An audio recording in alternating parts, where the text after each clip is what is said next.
Sa unang tingin tila isang pangkaraniwan na liham lamang ito na may petsang September 27, 2010. Subalit para sa nagsulat, tila ginawa itong kontrata na balang araw siya'y magiging isang ganap na doktor. Fast forward ngayong 2020, nakilala ng news team ang tao sa likod ng liham, si Dr. Nicole Sarmiento na mas kilala bilang Tay mula sa Angeles City. Isa si Tay sa 3,538 na pumasa sa November 2020 Physician Licensure Exam na kalalabas lamang ng resulta. Ayon kay Dr. Tay, 4th year high school siya nang isulat niya ang liham sa isang fast food chain. Actually, yung nag-post was a teacher ko nung high school. Ever since naman kasi it's been my childhood dream na maging doctor, gano'n. Tapos sabi namin ng best friend ko, gawa tayo ng pledge, gawa tayo ng contract.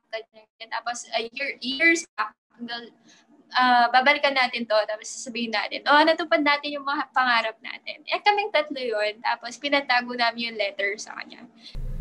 Kasama niyo noon ang kanyang best friend at guro na siyang nagtago ng sulat. Matapos ang halos isang dekada, nag-viral ngayon ito sa Facebook.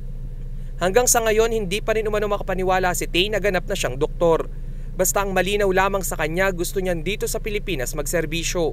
I never thought na I would go out of our country. It was always my dream to practice here.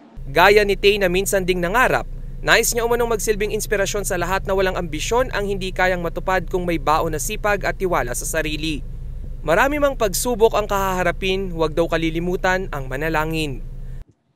Never stop believing and always trust God. In this profession, we are called by Him. Rainiel Pawid, CLTV News.